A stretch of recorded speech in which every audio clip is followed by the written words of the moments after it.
ভুক লাগে না, পেঁয়াজ, এতে কি আলেমের জন্য পেঁয়াজ লাগবে না? সবার জন্য ঠিক তেমন বিয়ে শাদী সবার প্রয়োজন, রাইট টাইমে দেওয়া উচিত। আমাদের সমাজে পাপ কাজ করলে দোষ হয় না, কিন্তু ছেলে মেয়ে যদি কাউকে দিয়ে আব্বু আম্মুর কাছে বিয়ের খবর দেয়, তো আব্বু আম্মু কান ধরে মারে, বড় হয়ে গেছি, নির্লজ্জ, বিয়ের কথা বললি না, ভুল হয়েছে। আপনার ছেলে ভালো ছেলে, হারাম চাইনি, আপনার কাছে হালাল ভাবে চেয়েছে, আপনি ওর দাবিটা মেনে নেন।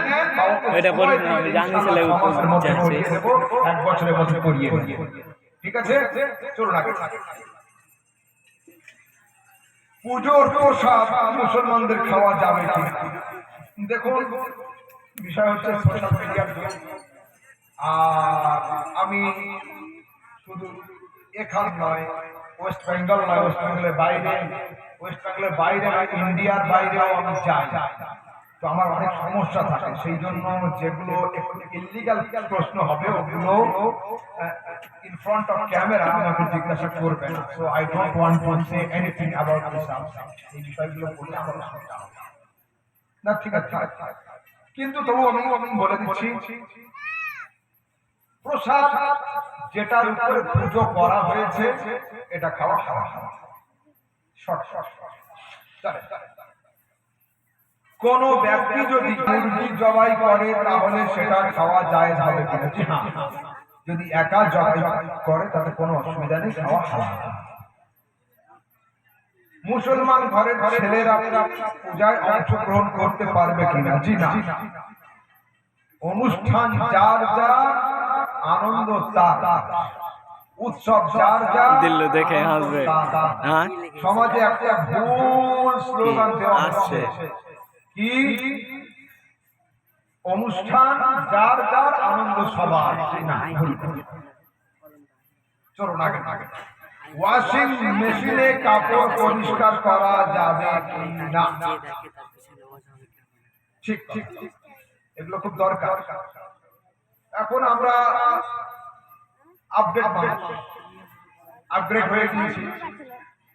বেশিরভাগ ওয়াশিং মেশিন গুলো আমার জানার মতে 3 বার পানি নেয় আর 3 বার পানি ছাড়ে। ঠিক আছে, আলহামদুলিল্লাহ। আল্লাহ পাক তোমাদের জন্য ওয়াশিং মেশিন বানানে ওয়ালাদের মাথাতে মুসলমানদের দিকে খেয়াল রাখার তৌফিক দিয়েছে। আমাদের জন্য নাপাক কাপড় পাওয়ার দরকার হয়। যে ওয়াশিং মেশিন অটোমেটিক থাকবে এবং তাতে 3 বার পানি নিবে, পানি ছাড়বে, এতে কাপড় কাচলে কোনো সমস্যা নেই, হয়ে যাবে। আর কিছু মেশিন থাকে সেমি অটো, ওগুলো অটোমেটিক থাকে না, ওতে নিজে হাতে পানি ছাড়তে হয়, নিজে হাতে পানি ঢালতে হয়। এরকম যদি হয়, মিনিমাম 3 বার পানি দিতে হবে, পানি ছাড়তে হবে, ঠিক আছে? তবুও নরমাল কাপড় দিবেন। আর যদি নাপাক কাপড় আপনারা ওয়াশিং মেশিনে দিতে চান, আমার পরামর্শ হলো এই, যদি কোনো জায়গাতে সরাসরি নাপাক লেগে থাকে, সেই অংশটা ট্যাপের সামনে নিয়ে ভালো করে ধুয়ে নিচড়ে তারপরে ওয়াশিং মেশিনে দিয়ে দিলে আরো ভালো হবে। নয়তো ওই নাপাকটা আরো দুটো কাপড়ে লেগে পারে, ঠিক আছে? চলো।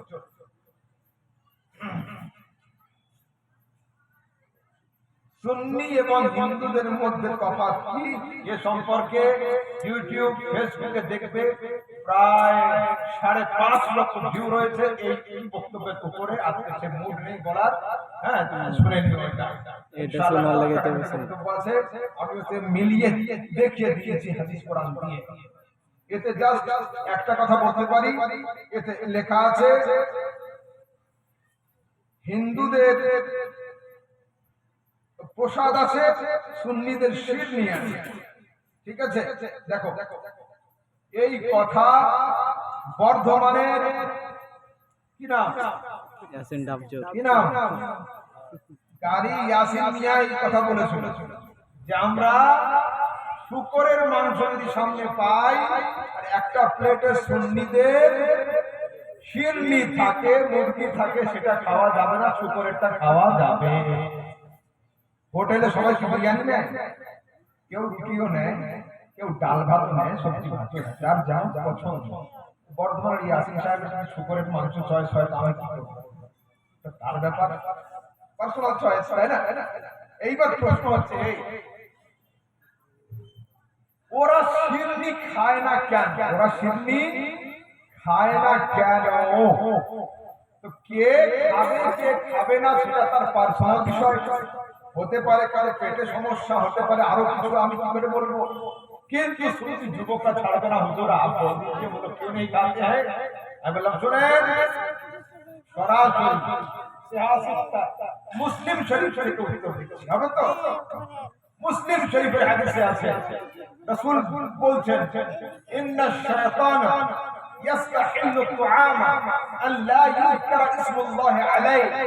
শয়তান সেই খাবারে অংশ নিতে পারে যে খাবারে বিসমিল্লাহ পাঠ করা হয় না, আর শয়তান সেই খাবার খেতে পারে না যে খাবারে বিসমিল্লাহ পাঠ করা হয়।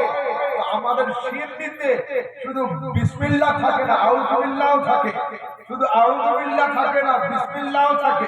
শুধু আউযুবিল্লাহ বিসমিল্লাহ থাকে না, সূরা ফাতিহাও থাকে। শুধু সূরা ফাতিহা নয়, 4 কুলও থাকে। এত মশলা পড়ার পরে শয়তান কেন? যদি শয়তানের আব্বা বর্ধমান থেকে উঠে আসে, তাও সুন্নিদের শিরনি খেতে পারবে না। আসাদ ইকবাল একটা গজল পড়েছিল, কি পড়েছিল? गौस का फातिहा तुम करो शान से, मगर शिरनी बांटना लोग पहचान के। अरे कौवा खाने की लत पड़ गई हो जिन्हें, उन्हें मुर्गा खिलाना जरूरी नहीं।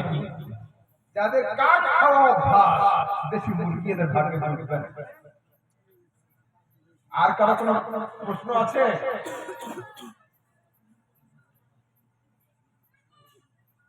মমতাজুল বলছে, বিসমিল্লাহ বলে কুকুর কাটলে তা ব্যবসা করা জায়েজ, ফতোয়া আলমগীরি।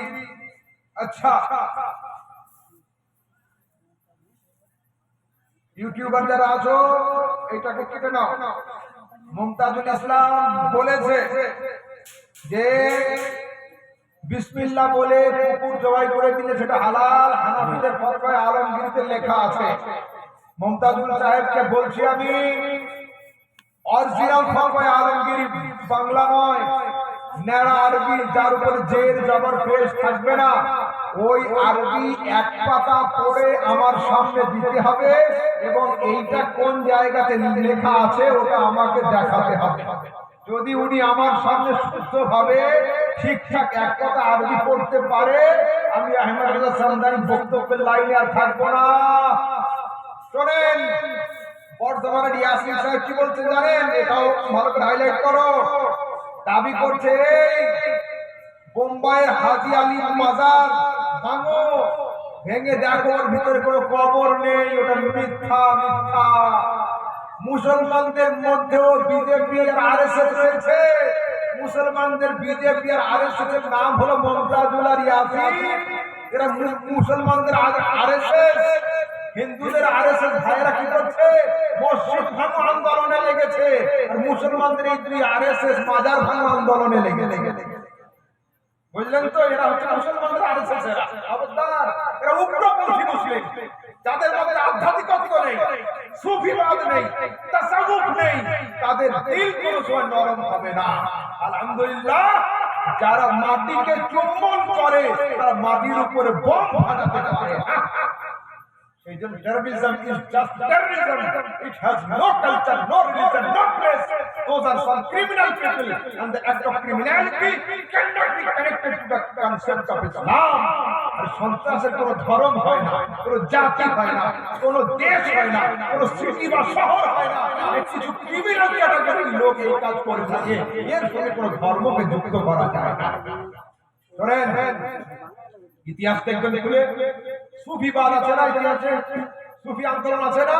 আলহামদুলিল্লাহ, আমরা সুফিবাদ, সুফিবাদী নরমপন্থী মুসলিম, আমরা চরমপন্থী নয়। আর কারো কোনো প্রশ্ন? আচ্ছা, নামটা আপনি বলেন।